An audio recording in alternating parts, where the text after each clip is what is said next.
12ই রবিউল আউয়াল, নবীজির মৃত্যুর দিন, জন্মর দিন। ও মুসলমান, নবীজির আদর্শ সম্পর্কে আমাদের জানা থাকা দরকার। যেই নবীর আদর্শ এত সুন্দর ছিল, এত মায়াবী আদর্শ ছিল আল্লাহর নবীর আদর্শ দেখে হাজার হাজার কাফের বেঈমান পর্যন্ত কালেমা পয়রা মুসলমান হয়ে গেছে। জোরে এখন সুবহানাল্লাহ। নবীজি যখন মক্কা থেকে মদিনার জমিনে আসলেন, পাখিরা পর্যন্ত নবীজিকে দেখার জন্য ভিড় জমাইছে। একটা রাখাল গরু চড়াইতেছিল। হঠাৎ করে রাখাল শুনল আল্লাহর নবী সাল্লাল্লাহু আলাইহি ওয়াসাল্লাম মক্কা থেকে মদিনায় আসতেছেন।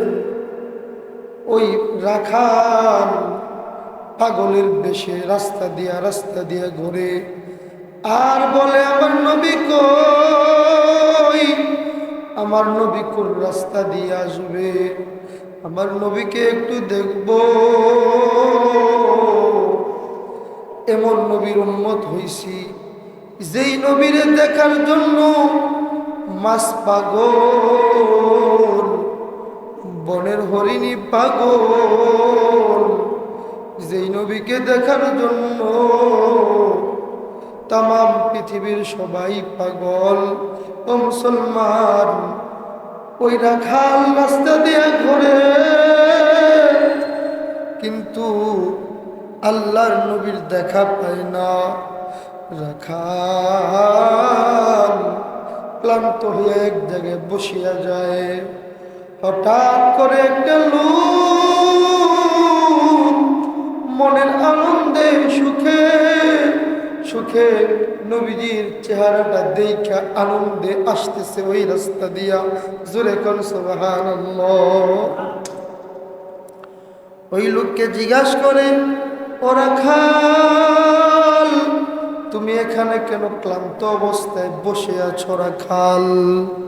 ওই লোক উত্তর দেয়, ও ভাইজান, আমার মায়ার নবী, কলিজার টুকরা, তাকে এক নজর দেখার জন্য আমি রাখাল সব জায়গায় ঘোরাঘুরি করলাম, কোথাও আমার নবীকে দেখলাম না। ওই লোক বলে, ও রাখাল, আমার নবী তো অমক জায়গার ভিতরে, আমার নবী অমক জায়গার ভিতরে কোরআনের বয়ান শোনাইতেছে, হাদিসের বয়ান শোনায়। রাখাল কয়, কোন দিকে? কয়, নবীজি মসজিদে নববীতে আল্লাহর নবী বয়ান করতেছেন, হাজার হাজার সাহাবী। ওই পাগল রাখাল দৌড় দিয়া মসজিদে নববীর দিকে চলে গেছে। মসজিদে নববীর দিকে যাইয়া আল্লাহর নবীর পায়ে ধরে কান্দা দিছে। জোরে কোন সুবহানাল্লাহ।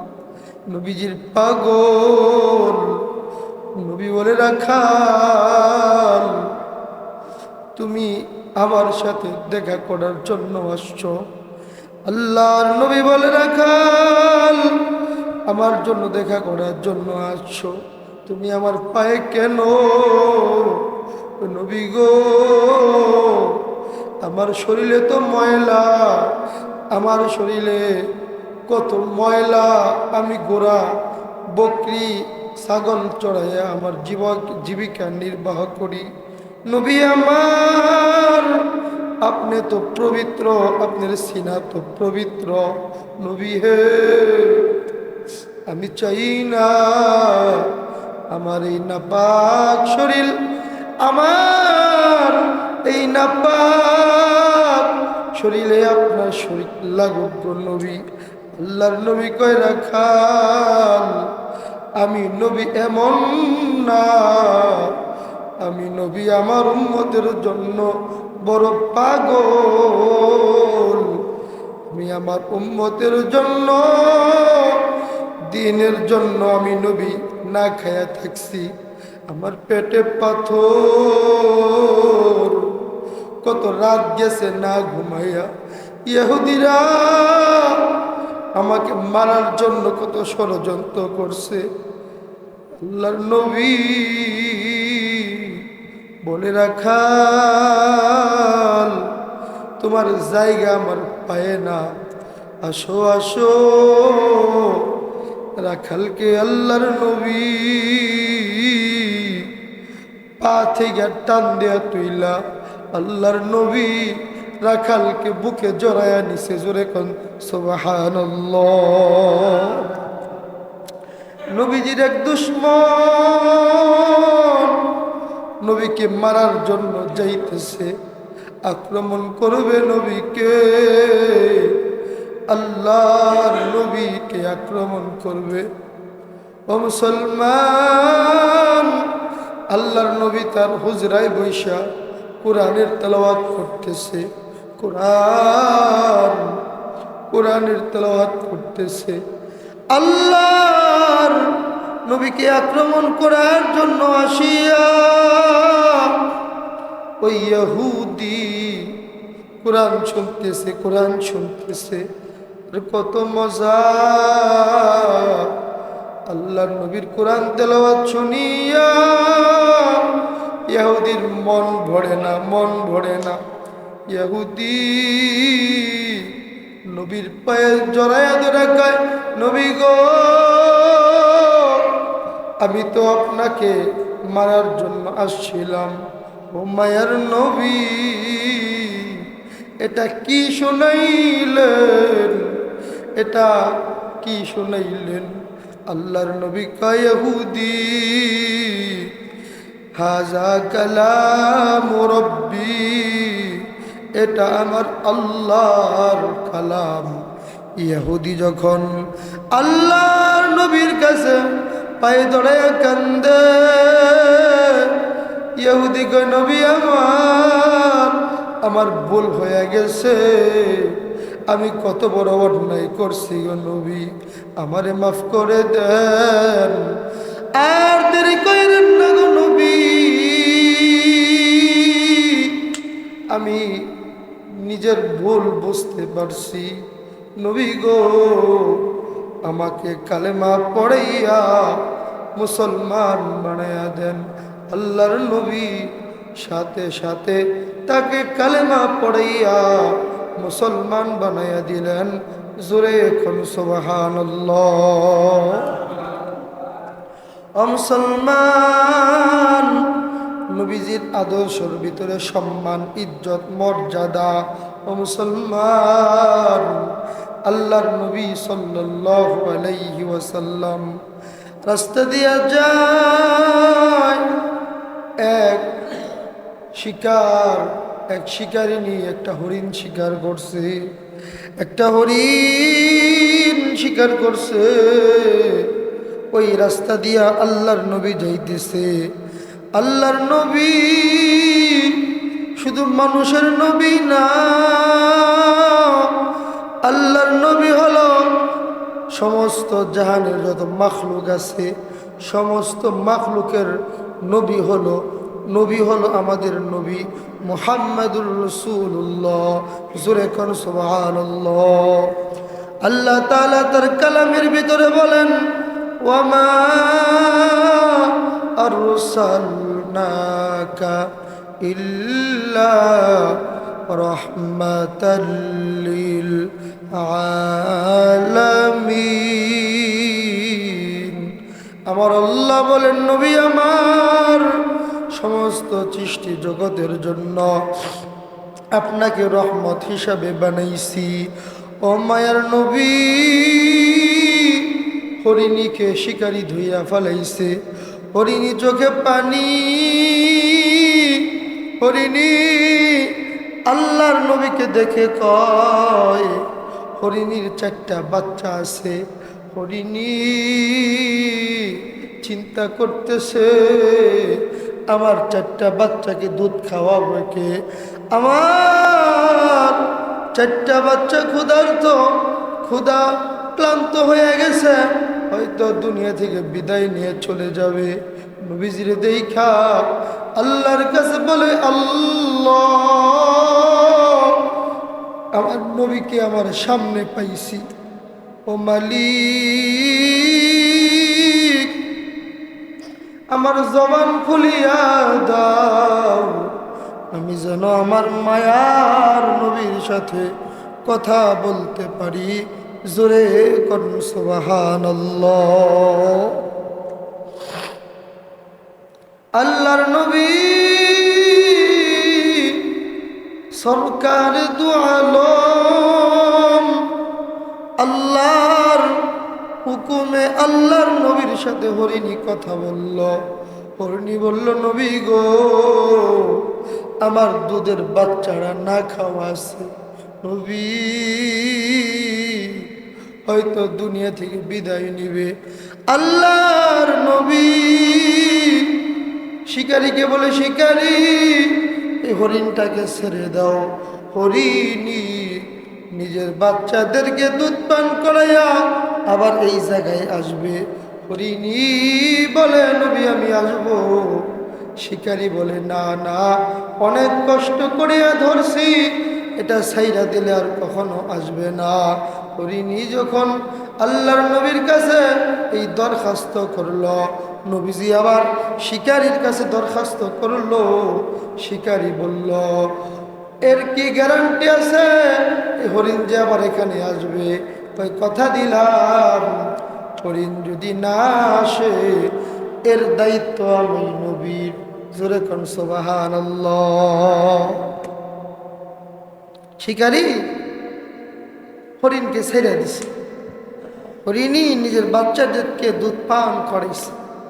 দুধ পান করাইয়া বাচ্চাদের কাছে বিদায় নেয় আর বলে, আমার সময় নাই, আর হয়তো কোনোদিন তোমাদেরকে দুধ খাওয়াইতে পারবো না, আজকে হলো শেষ দুধ। ও আমার বাচ্চারা, তোমরা ভালো থাকি। এই কথা বলিয়া হরিণী যখন বিদায় নিবে, ও মুসলমান, বাচ্চাগুলা কান্না করতেছে, বাচ্চাগুলা কান্দে।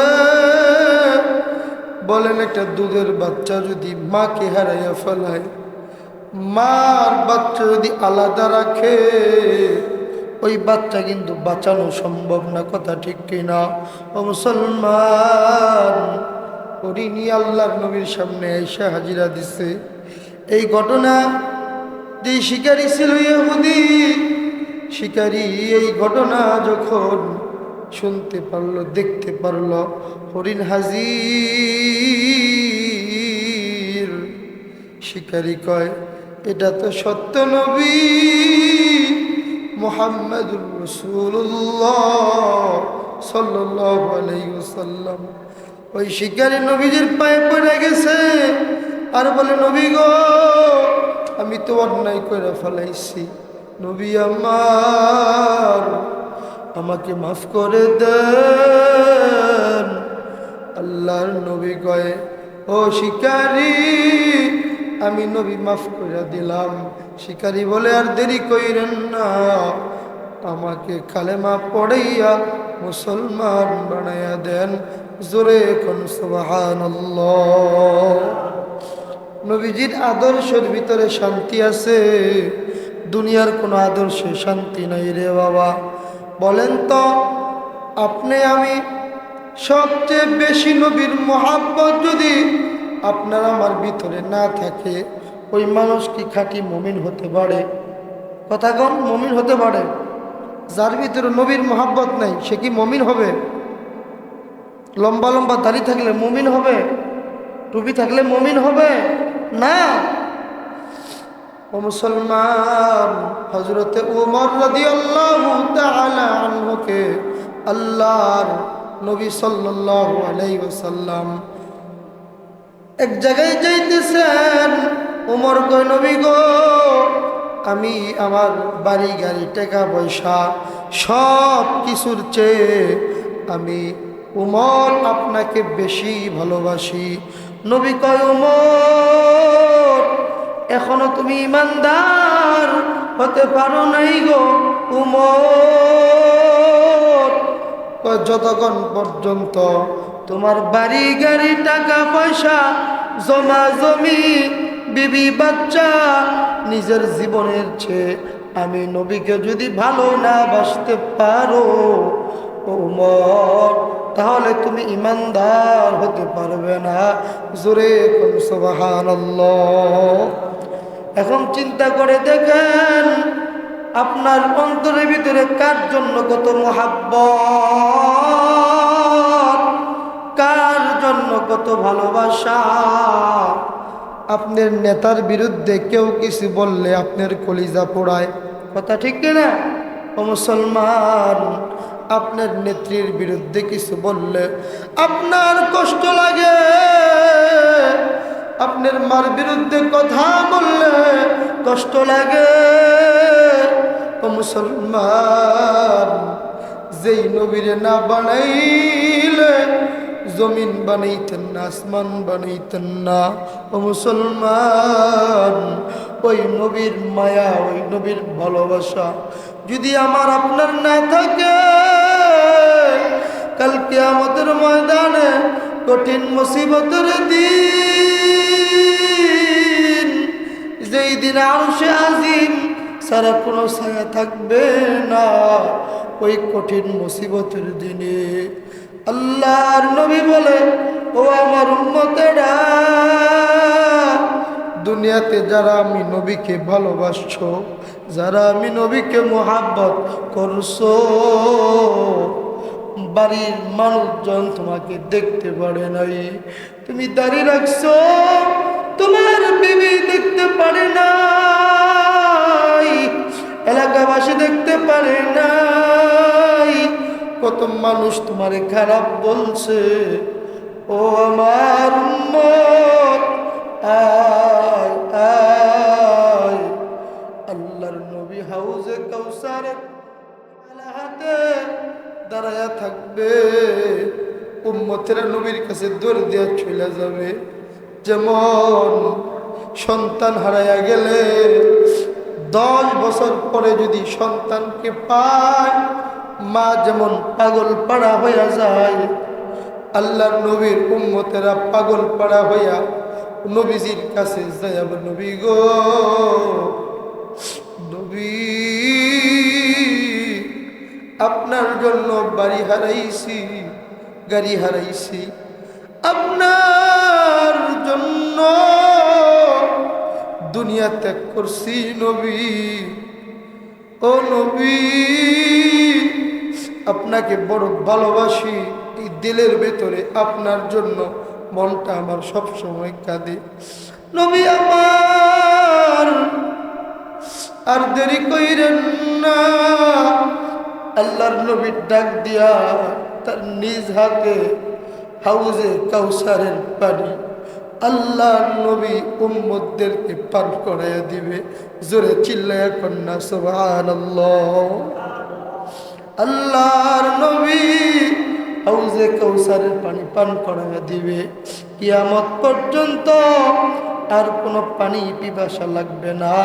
জোরে কোন সুবহানাল্লাহ। এই হলো নবীর আদর্শ। একটা মানুষ যদি দাড়ি রাখে না, বলেন তো ওই মানুষটারে মানুষ কয়জন সালাম দেয়? সালাম দেয়? একটা লোক প্যান্ট শার্ট পরছে, দাড়ি রাখে না, বলেন তো লোকটাকে সালাম দেয়? মহব্বত করে, ভালোবাসে? একটা সুর যদি পাঞ্জাবি পায়জামা জুব্বা টুপি পাগড়ি পরে, একটা সুরেরও একটা মানুষ ভালো মনে করে, কথা ঠিক না? কেন? কিসের? মানুষ তো একই, এই পোশাকের কারণে, নবীজির সুন্নতের কারণে। এত দাম আল্লাহ বাড়াইয়া দেয়। এজন্য নবীজির সুন্নতের ভিতরে সব লুকায় আছে। আমরা যে খাবার খাই এটার ভিতরে সুন্নত আছে, নবীজির আদর্শ আছে। ঘুমাইলাম, ঘুমেরও আদর্শ আছে, সুন্নত আছে।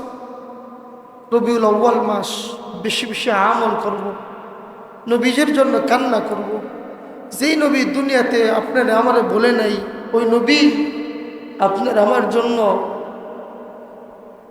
সোনার মদিন আসিয়া নবীজি এখনো কান্না করে, বলে ইয়া হাবলি উম্মতি উম্মতি। মুসিবতের দিনে সমস্ত উম্মতেরা যখন কান্নাকাটি করবে, সমস্ত উম্মতেরা রাহাজানি করবে, ইয়া নফসি বলে চিল্লাবে, কোনো নবী সাহস পাবে না কথা বলার। আপনার আবার নবী, কলিজার টুকরা নবী, একমাত্র আল্লাহর কাছে সুপারিশ করবে, আল্লাহ আমি দুনিয়াতে ছিলাম না, আমার অনেক উম্মত আমাকে দেখে নাই, কত গুনার কাজ করছে, কত নাফরমানি করছে, আল্লাহ এই উম্মত আমার দেখে নাই, আল্লাহ আমার এই উম্মতে আপনি মাফ করে দেন, জাহান্নামে দিয়েন না। নবীজি আপনার আমার জন্য আল্লাহর কাছে সুপারিশ করবে। নবীজি তার ছেলেমেয়ের জন্য সুপারিশ করেন নাই। যতদিন নবীজি জিন্দিগাতে বেঁচে ছিলেন 64 বছর, এই উম্মতের জন্য ফিকির করছেন, উম্মতের জন্য ফিকির করছেন। এই জন্য বলা হয়েছে, নবীর মায়া, নবীর প্রেম যার ভিতরে থাকবে, ওই মানুষটাই সর্বোত্তম মানুষ হবে। সূরা সুবহানাল্লাহ। ওই মানুষটা চোর হবে না, বাটপার হবে না, ওই মানুষটা জান্নাতি মানুষ হবে। নবীজির আদর্শের ভিতরে সর্বশ্রেষ্ঠ আদর্শ, আর কোনো আদর্শ নাই। নবীর আদর্শই সর্বশ্রেষ্ঠ আদর্শ। দুনিয়াতে আমার নেত্রীরে গালি দিলে, কে আওয়ামী লীগ করে, কে বিএনপি করে, কে জামাত, কে জাতীয় পার্টি, জাসদ বাসদ কিছুই বুঝি না, যারা আমার নবীর বিরুদ্ধে কথা বলবে, আমার নবীর ইজ্জত নিয়ে কথা বলবে, নবীর চরিত্র নিয়ে কথা বলবে, সে যে কে হোক, তার বিরুদ্ধে যদি প্রতিবাদ না করি, আসলে ওই মানুষটা নামদারি মুসলিম, আসলে ওই মানুষটা খাঁটি ইমানদার না। কথা বলেন ঠিক কিনা? নবীর ভালোবাসা যদি অন্তর না কাঁপে, হোক আমার বাবা যদি নবীর বিরুদ্ধে কথা কয়, আমার বাবার বিরুদ্ধে অ্যাকশন নিতে হবে। কারণ আমার মার চেয়ে, বাবার চেয়ে, আমার নেতার চেয়ে আমার নবীকে সবচেয়ে বেশি মহাব্বত করি। কথা বলেন ঠিক কিনা? এই জন্য মুসলমান ভাইয়েরা, নবীর মায়া অন্তর লালন করবেন, নবীর ভালোবাসা অন্তর লালন করবেন।